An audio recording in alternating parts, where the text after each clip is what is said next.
Welcome to the Phillip Wylie Show. Take a look behind the curtain of professional hacking and hear compelling discussions with guests from diverse backgrounds who share a common curiosity and passion for challenges and their job. And now, here's your host, offensive security professional, educator, mentor, and author, Phillip Wylie.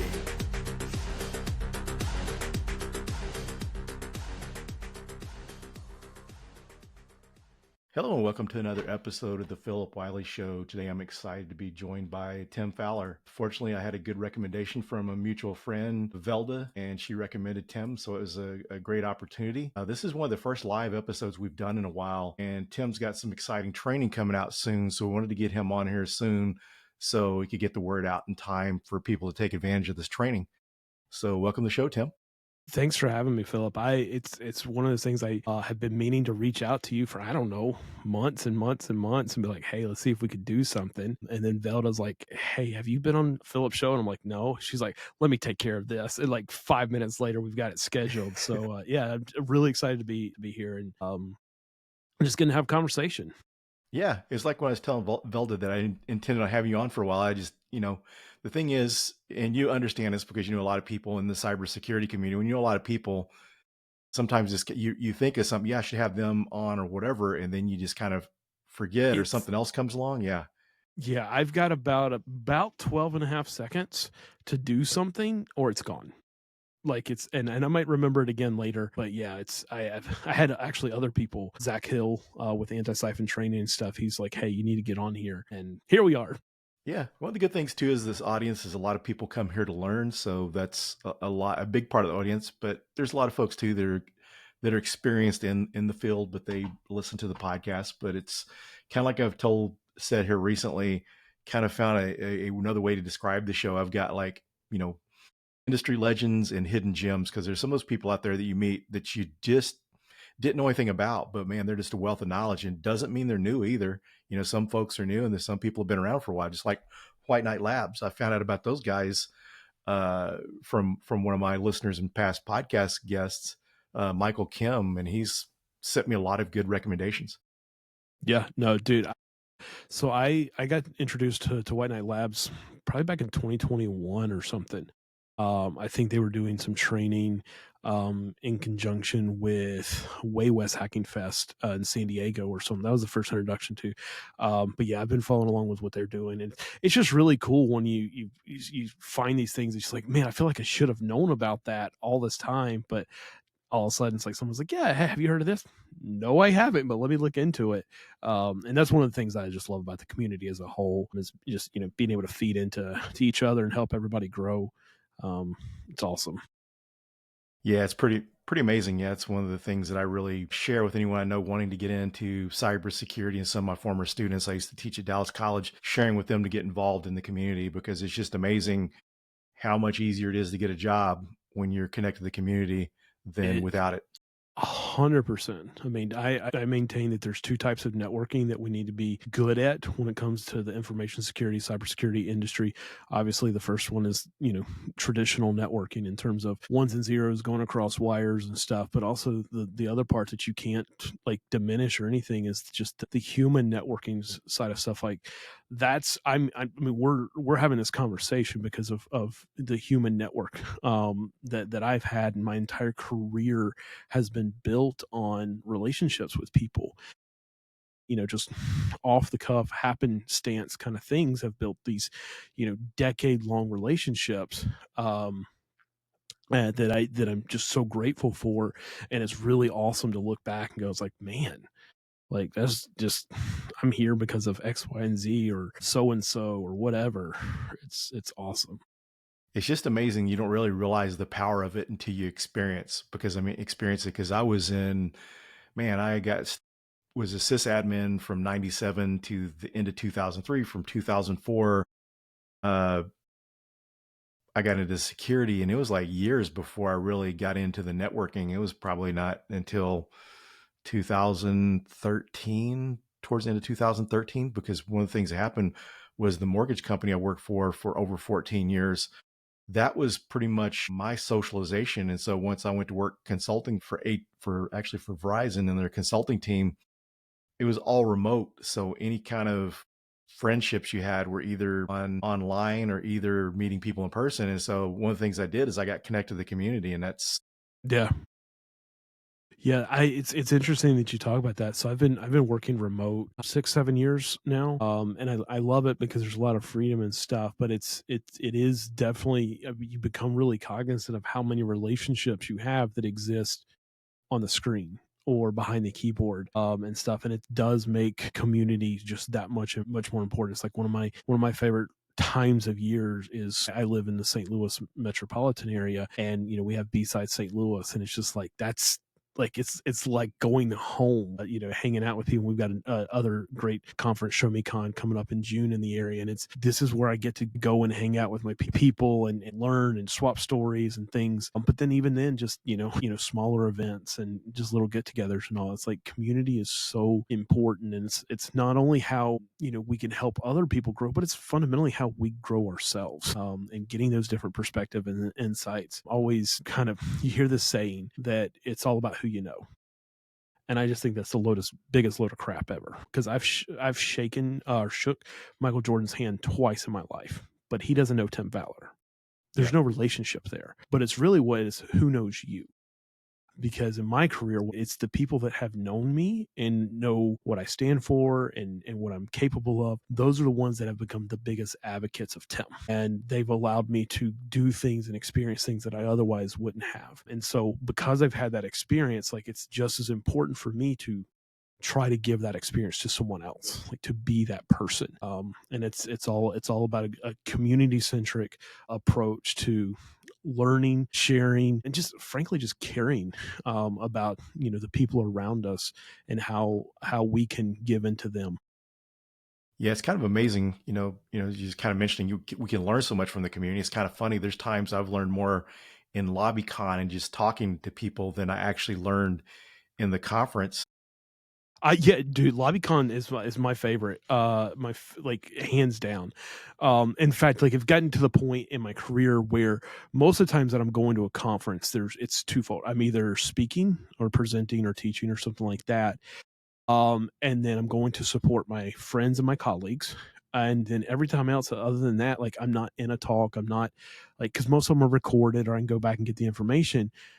I'm there for the people, and stuff, and it's so fun. Best in my opinion, the best LobbyCon that I ever had was ShmooCon. I just loved ShmooCon, and like some like the people that we got to interact with and the ideas, and we started swapping stories and getting inspired. It's like, man, this is worth the price of admission, and you don't need the admission. Like you don't have to pay to go to LobbyCon, and stuff. And yeah, I mean it's the same thing with a lot of conferences that I've had the pleasure of going to. It's like, I mean, it's sometimes I feel bad because I'm like, yeah, I didn't actually learn anything. Like I didn't go to a talk or whatever, but I come back rejuvenated, inspired to do more, to maybe take this one little piece of knowledge that somebody told me or I learned, and like see what I can do with it. I mean, some of my best projects and coding efforts have been smack dab in the middle of a conference, because that's when the inspiration hits because of some conversation or something. Yeah, and it's kind of amazing too. There's a wealth of information out there from people that not even teaching or doing speaking or anything. They're just there. I mean, Yeah, I mean, there's so many people. There's a gentleman. I won't say his name, but he comes into the St. Louis area every year for Show Me Con. Known him for years and years. Stuff. One of the just most humble, intelligent, PowerShell guys I've ever met. Like he just solves problems. Like you can have all these tools and stuff like that, and it's him with his 30-line PowerShell script that's just running circles around. I'm like, you need to do to talk about this. And he's like, no, and stuff. And I keep pestering. Maybe this year, I don't know. But yeah, it's so amazing to run into people that that have all these skills and stuff like that, but they're not keeping them to themselves, but they're apprehensive, they're nervous or anything like that. I went through that. I'll give you a little inside baseball. So my first security conference that I ever went to and presented at the same time was B-Sides Asheville in 2014. And to say that event and conference really changed the course of my career would be a complete understatement. But it was really cool. I was doing a talk called WTF Wi-Fi. And so this was a basic talk on, Wi-Fi hacks of the times. You're talking, things like obviously air crack and stuff like that. I think Reaver had just come out for WPS attacks, Wi-Fi protected setup, different things, MDK3, just all kinds of stuff. But it was fairly basic. Like, I'll be honest with you, it was. But one of the things that I took away from that event was the fact that there was a gentleman sitting on the front, the front row. There's only like 60 something people in this event, and a lot of your audience knows this guy's name was Jason Street, pretty well known hacker in the industry, great dude. But there was not a slide or a statement in my presentation that he didn't already know. He didn't learn anything from me. I'm quite convinced of it. But he was so engaged in listening to every word that I had, and it was encouraging. Like, it was like I'm like there was this moment where I'm like, Jason Street is like listening to me talk this nonsense. He's probably thinking, wow, this is complete noob. And it was, but it gave me this sense of like, it really, really did make a profound impact on me. Just knowing it's like, you've got this consummate professional industry person that most people love and adore, because he's just a good human being. And he's like, he gave me his entire attention, the entire 50 minutes I was on stage. And it was awesome. That was also the event where I met a gentleman and started having a conversation with him that, if we fast forward to where we're at now, he's the single biggest impact on my entire career. Helped me get 2 jobs, and also helped me make start the transition to going from offensive cybersecurity into space cybersecurity over the last couple of years. And it's just this one guy struck up a conversation at a bar in Asheville the night before the event, asked him a question about his presentation a few weeks earlier, and we've had this lifelong relationship. And it's someone that I trust. And when he's like, hey, Tim, you need to be looking into space, that's all it took. And so these are the types of relationships and the impacts that not only have I experienced, but other people have experienced in the industry. And it's one of those that I hope to be able to replicate with other people, because it's a privilege to be in those situations. And so I really want to make sure that I'm giving of myself, because I've been given so much. And that's one of the amazing things, is the feeling from the giving part, and just kind of how you doing that for a while, once you kind of start, not that, usually when we start out doing this, you're just wanting to help others, but sometimes you don't realize the benefits that you get from doing this. Yeah, I mean, it's what's the saying? It's more blessed to give than receive, and I believe that. But it is so multifaceted in the fact that it's, there's something that just kind of it just humbles me every time that I have somebody come up to me and be like, hey, I saw this thing that you did a couple of years ago. Here's what I did with it. I did a presentation back in 2021, 2022, something called Offensive Event Logs for red teamers. And it's basically how we can use Windows event logs to store shellcode for persistence. It was not a new technique. It had been discovered by Kaspersky in the wild, but it was my take and spin on it. And like 6 months after I gave this presentation, someone reached out to me and they're like, hey, I wrote this, I did an in-depth analysis of how we could detect this activity. And basically they found out that if you have any level of intelligence of how you're implementing, it's practically impossible to detect. Again, not a big deal. Stop execution. Where the payload is doesn't matter. But to see the amount of detail, I think it was like a 17-page research paper that this person had put together. I was like, you put more work into it than I did. It was so amazing, and it was just it's so gratifying. It's like, one, not that we want to have egos or anything like that, but it's like, what I'm doing is making a difference for somebody else is so good, and it's so rewarding. And just watching the people grow. I've got some people that I've mentored or helped or whatever, and just to watch them be like blossom, like, man, that's like my contribution feels completely insignificant to the efforts that they've put in, but just knowing and being able to experience that, man, it does feel good. Yeah, one of the things for listeners that is a big lesson here, just in our conversation so far, is the fact that someone that's been doing this as long as you have, that you're learning new technologies and growing. Because I think it's too easy sometimes to stagnate and just stick with what you know and not learn new things. Absolutely. I mean, and especially in this industry, my biggest fear is becoming irrelevant. And that can mean as a person, that could be meaning as my skill set, a lot of different things. And the way that you become irrelevant, especially in a skills perspective, but also personally, is to stop learning. For instance, there's this, I don't know if you've heard of like this newfangled technology. I think they call it AI. Most people haven't caught on to it yet. No, it's one of those, it's here. Okay. You have two choices. You either embrace it for what it is now and for trying to understand and learn it, or you're going to get left behind. It's one of the most kind of black and white situations that I can remember in my career. And this right here again, is it AI good? Is it good AI bad? I'm not here to argue that. It's more about, but is it here? Is it something that everybody's using? I didn't go to RSA, and I don't have a desire to, but I caught wind that there was a whole lot of autonomous AI and everything else being sold around with all the vendor pitches and things. But we have to constantly be learning, and there's a couple of things that you need to do. You need to always kind of be trying to think of like, how can I learn one layer deeper, but also one layer away from where I'm comfortable from at the same time. You want to develop that intricate understanding of X, Y, and Z process and stuff. But it's like, how can I apply what I know in this area to something over here? Because that's one of the easiest ways to stay relevant, to be able to pivot and things, because this is such a dynamic industry and stuff. Yeah, sure, there are certain roles. Yep, if you just want to be a COBOL programmer for your entire life, you've got a job. Don't worry, it's not going anywhere anytime soon. But for the rest of us, you do have to constantly be learning. And it doesn't have to be like, oh, I've got to go chase this new certification, or I got to go take this class, or stuff like that. It could literally be like picking up a book. It could be reading a blog. It could be watching a webcast or something like that. But having this kind of persistent trickle of information, inspiration, is so absolutely pivotal.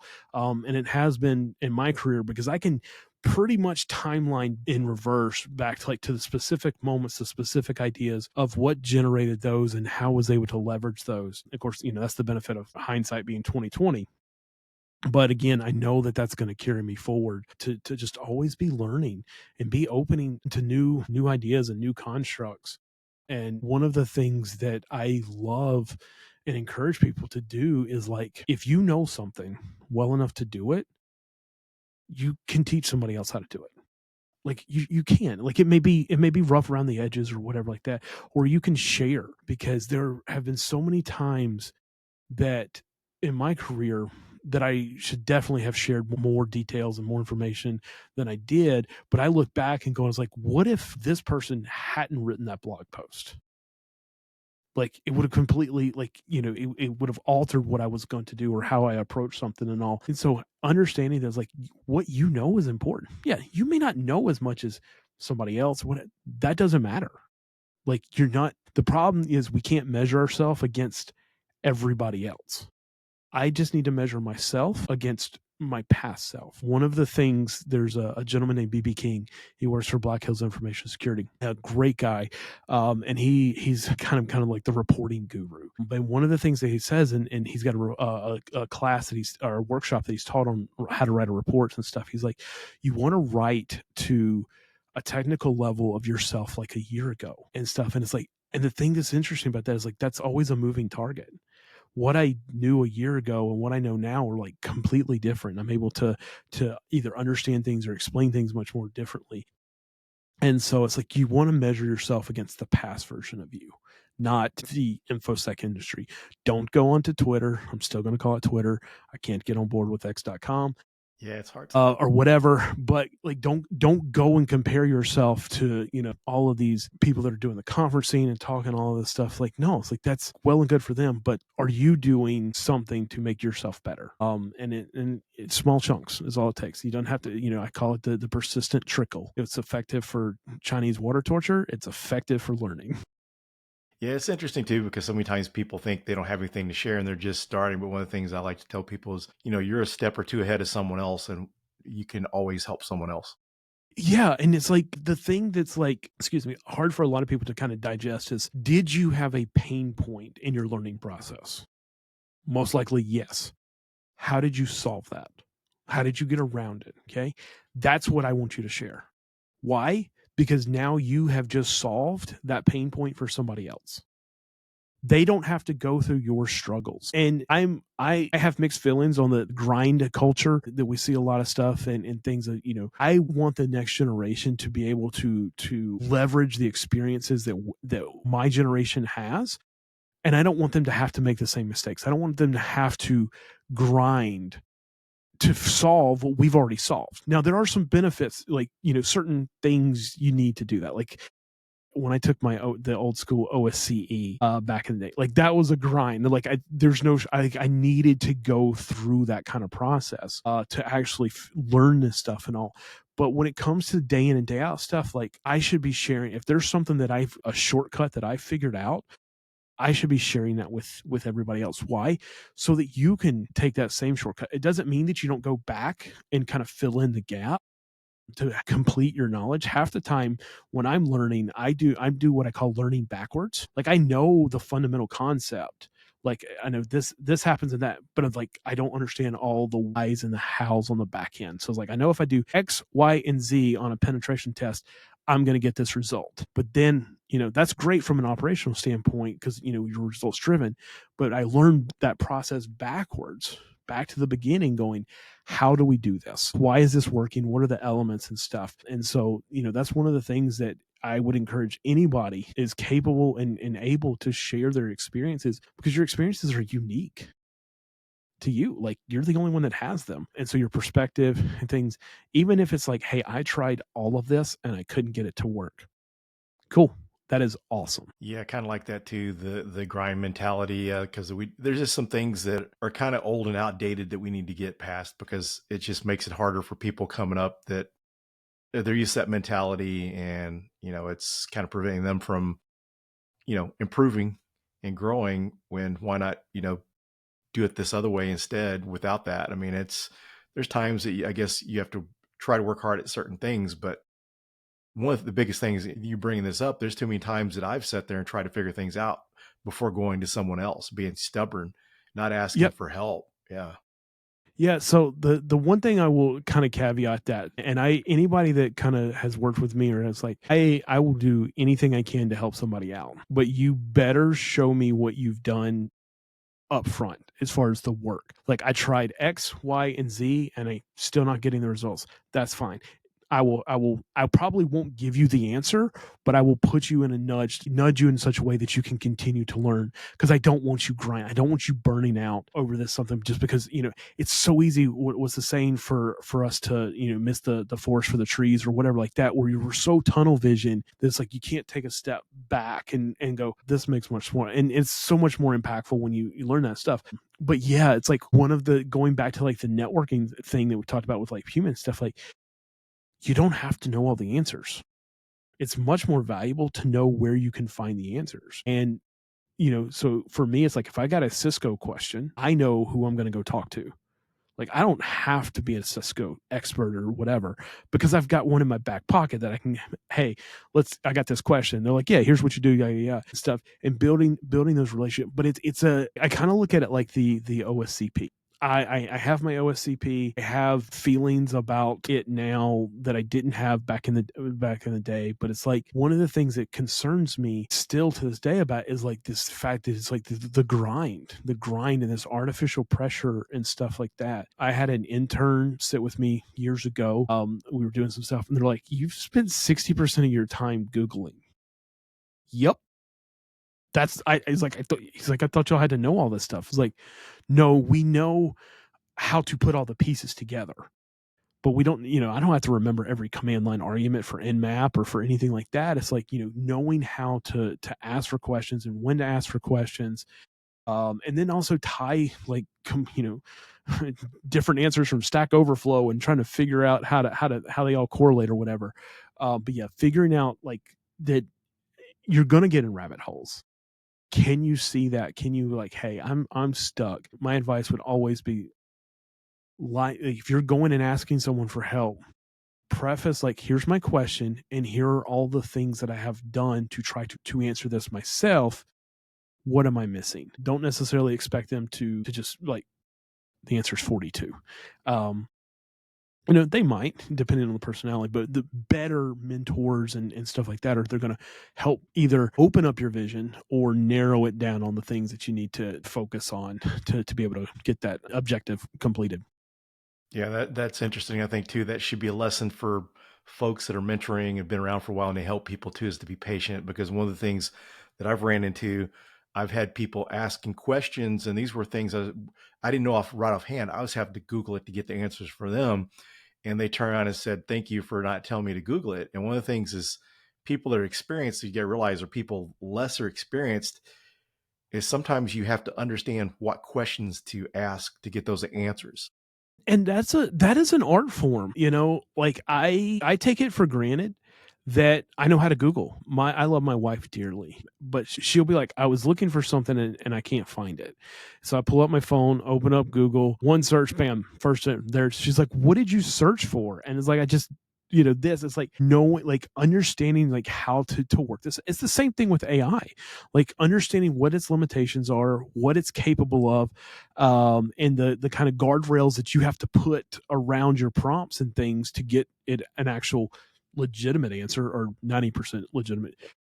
It is definitely kind of an art form, and not to be taken for granted. But yeah, there have been times where people has like, I don't know the answer, but let's jump on a call and we're going to find it together. And that's, if you can do that as a mentor, it's so invaluable, because now they're getting to see you learn something that you don't know, but they're getting to see the process for that. And that can be just incredibly invaluable. Obviously, that's a lot of time commitment. Things is not always possible. But yeah, I would like to say I've never just been like, just Google it. I probably have at some point in time, but I hope not, because just it's counterproductive, because I have asked, what did you Google? Because there's a difference between Google it and, well, what exactly did you Google for? Why don't you try this? Why don't you add this keyword or, some kind of operator or something, and then see if you get different results. Yeah, that's great advice. And then kind of like the similarities you said about AI, be able to ask the right things, because that, the prompt engineering is another level of, trying to be able to get those answers and knowing how to set different personas of the person asking the question and stuff to get good data out of it.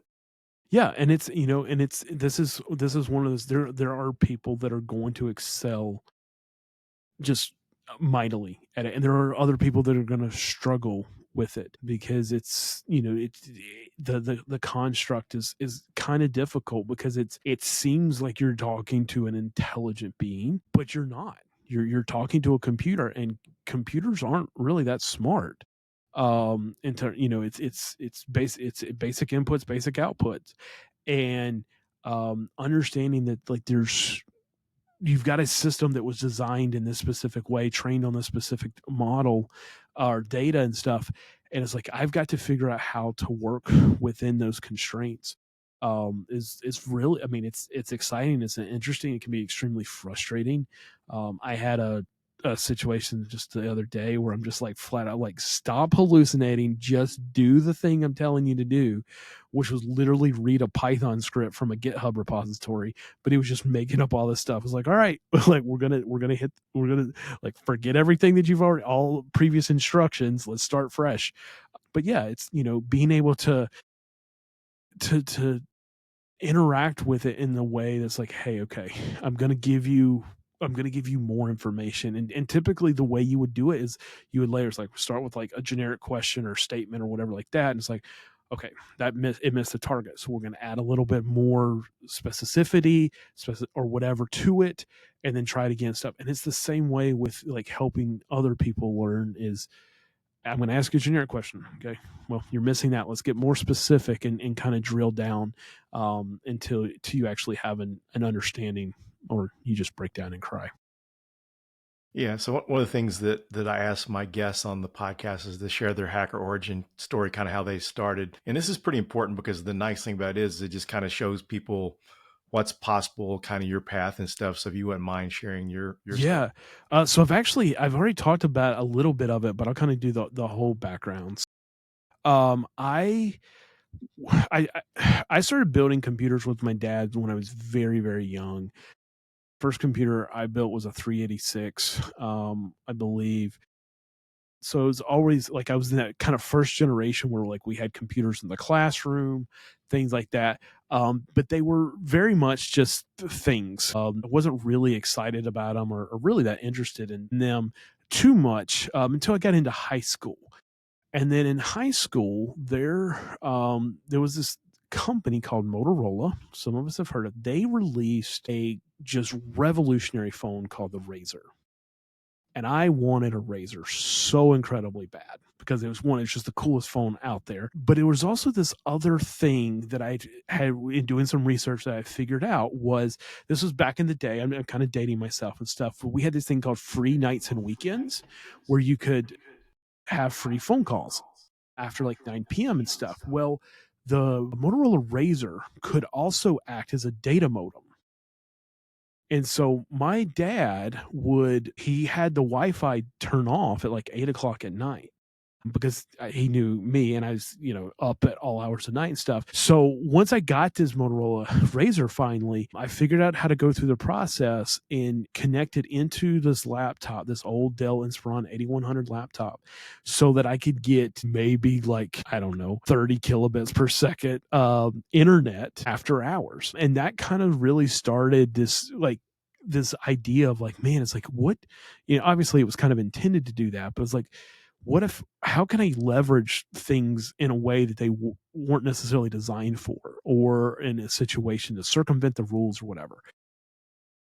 And it wasn't until really back in like 2009, I started working as residential IT, mom and pop computer shop kind of stuff, that I really started to pay attention to security and things. I mean, we were doing, antivirus stuff, scanning and cleaning and reformatting and all this other stuff. But the thing that really set me off on this road was the introduction to virtualization. I was basically in the red every month with this job, but I wanted ways to like play with this stuff. And at the time, what I had was a desktop computer, it was a Pentium D, 3 gigahertz, dual core with IDE hard drive and a DVD drive. And I was physically swapping out the IDE hard drives from going from Windows XP to Backtrack 3, I think, at the time. And I kept bending the pins and I'd have to bend them back. And I was like, this is crazy. Like literally, I mean, trying to get Wi-Fi working on that Dell Inspiron laptop back in the day,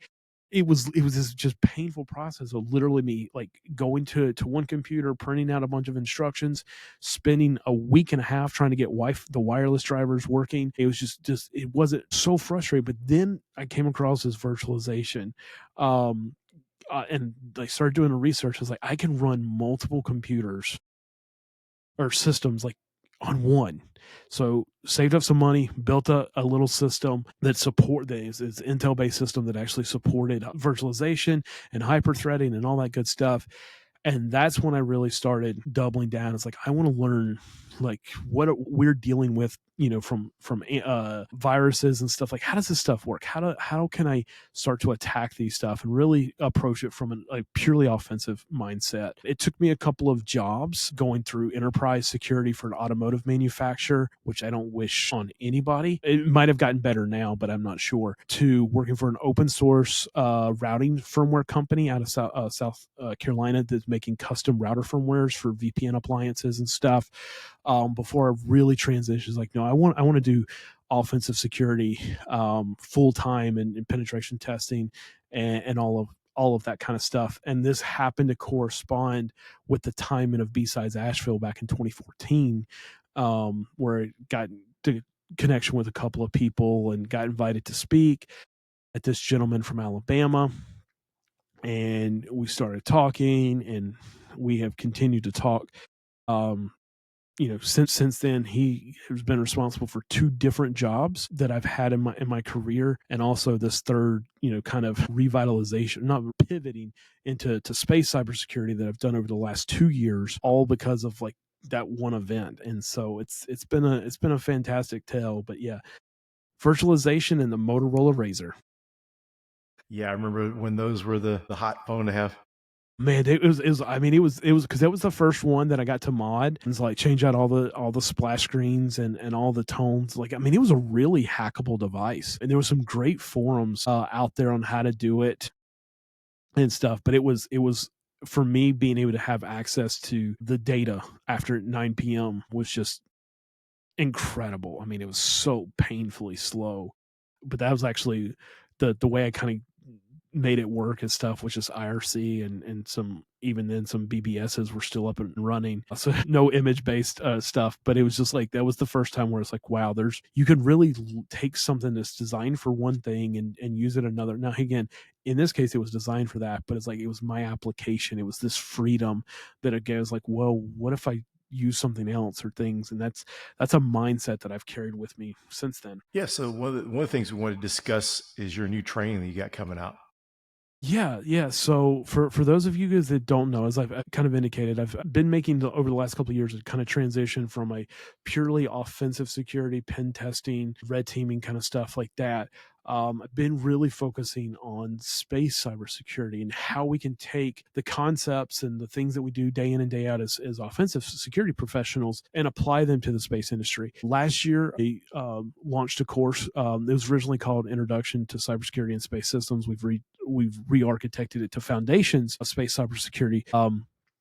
And it is, it's just that. It's the foundational level of how to get started, taking the kind of creating this nexus between the space industry and the security professionals, like where you may have, zero space experience and you're really well rounded in security. Is like, okay, how do we get them speaking the same language so that we can communicate? And then vice versa. If you're really good in space, you're probably not really good in cybersecurity.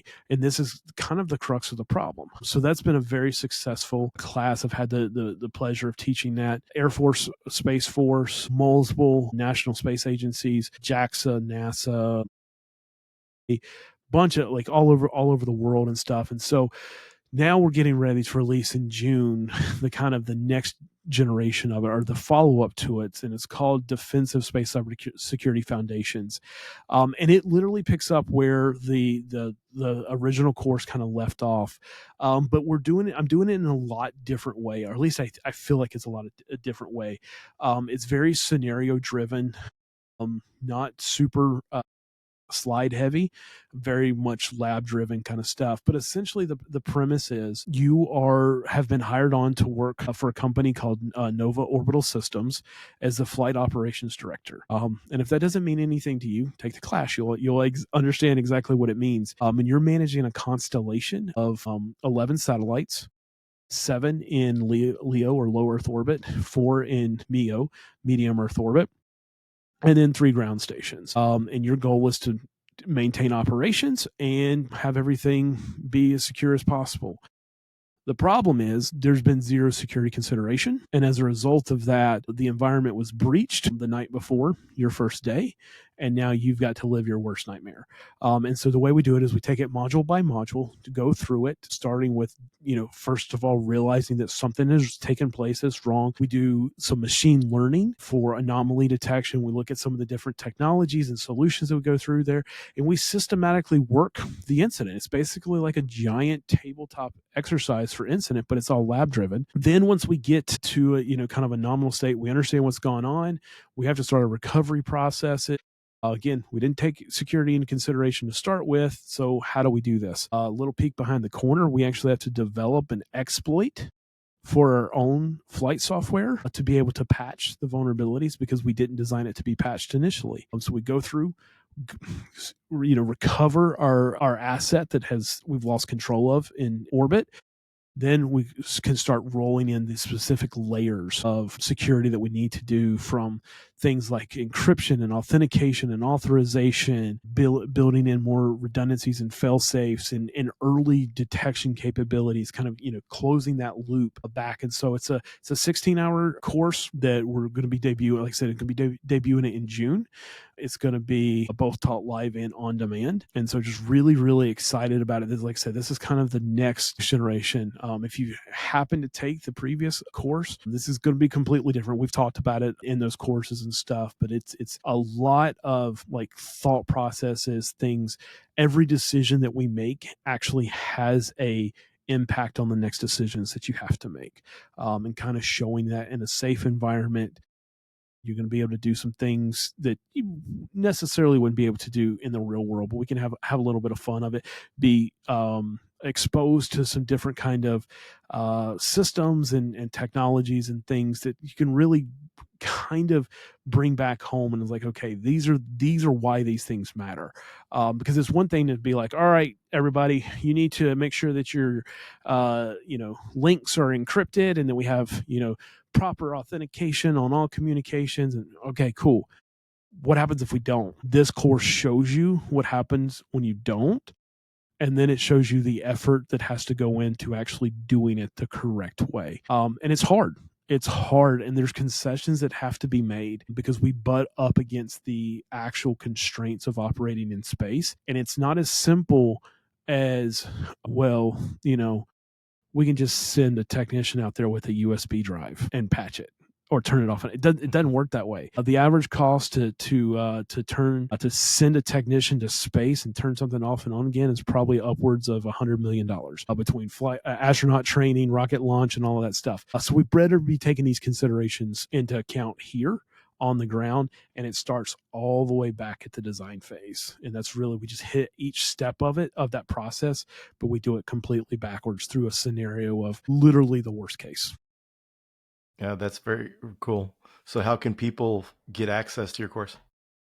Yeah, so my company is Ethos Labs, and we're actually going to be releasing the initial one on a new project that's going to be coming out June 1st called spacecyber.academy. It is going to be just a kind of a centralized point for a lot of this information.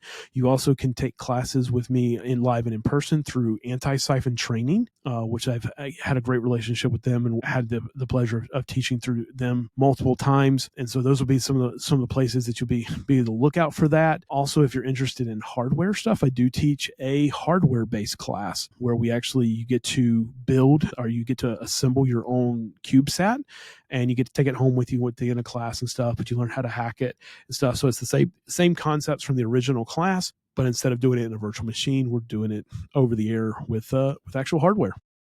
That's very cool, because I saw some of the devices that you had when you did one of those courses a while back. Yeah, there's the mural up above me is the first deployment that we did. It was a block of 24. I call them Tempest, which all things in space is an acronym. Which is basically Tim's endeavor into manically producing educational space technology. Really rolls off the tongue, but yeah, these are the Tempest CubeSats.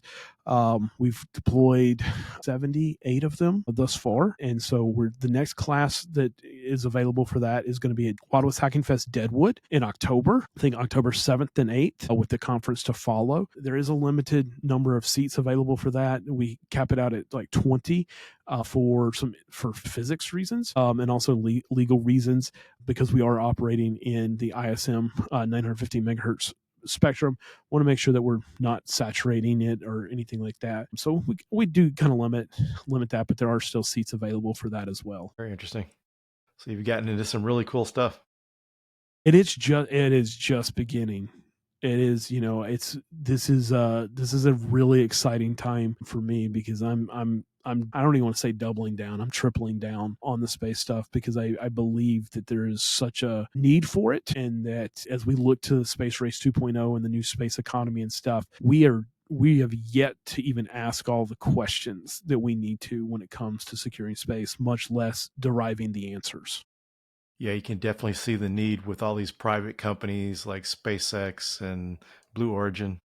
Yeah, I mean, Amazon, they just launched their first batch of Project Kuiper satellites just last week, I believe, and stuff. Yeah, it's happening fast. We've experienced this democratization of space where it used to be just the nation states, the governments kind of thing, the military defense stuff.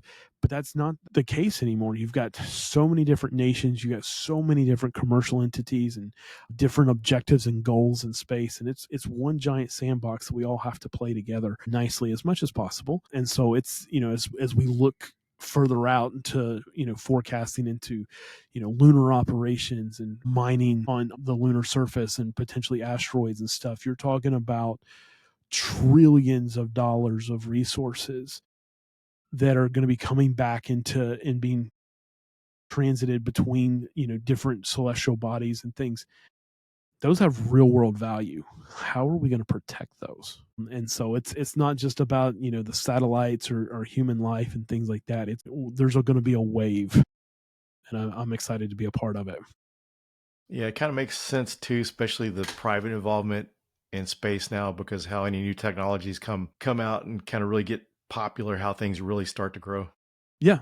And it's one of those things that's really interesting. Starlink's a good example of that. Is like, there's this concept of dual use. And if you're not familiar with dual use, what it is it's basically it has a civilian application and a military defense, in most cases, application. So there's two, and oftentimes it's the same system, just, different, a good example of this would be like AWS. You have AWS and then you have GovCloud, which is the government kind of installation for that same capability and stuff. But the technology underlying is all the same. And it gets really interesting because the lines have become much more blurry with the privatization. So if you have more, you've got launch providers like SpaceX, and unfortunately Firefly just had a less than successful launch earlier this week, launching the LM Martin and stuff. But like we're going to continue to see these lines blur. And as a result of that, as you have more players coming into the game, the attack surface is just getting that much greater, and making sure that we're doing our due diligence up front. Very cool. So we're getting down towards the episode. Is there anything you'd like to share before we close it out? I don't know, man. This has been a blast. I'm honored to be here. I got to say, this is the last kind of webcast or podcast that I did. I had the pleasure of being on with an astronaut and a former NASA administrator. But this is the first time I've ever talked to a bear wrestler on the internet, and so that's really, really cool. And so I'm just really grateful. Thank you for what you're doing for the community. This is so valuable, having an outlet where people are able to kind of tell their stories and their experiences and stuff. Because like this is one of the ways you're giving back to the community. And so from myself, I just thank you for this opportunity. Thank you for what you're doing. Just absolute blast. You're welcome, and thanks for the kind words. I appreciate you taking time out to join me today. This was a absolute lot of fun. Pleasure. Thanks, everyone. We'll see you on the next episode. Thank you for listening to the Phillip Wylie Show. Make sure you subscribe so you don't miss any future episodes. In the meantime, to learn more about Phillip, go to thehackermaker.com and connect with him on LinkedIn and Twitter @Phillip Wylie. Until next time.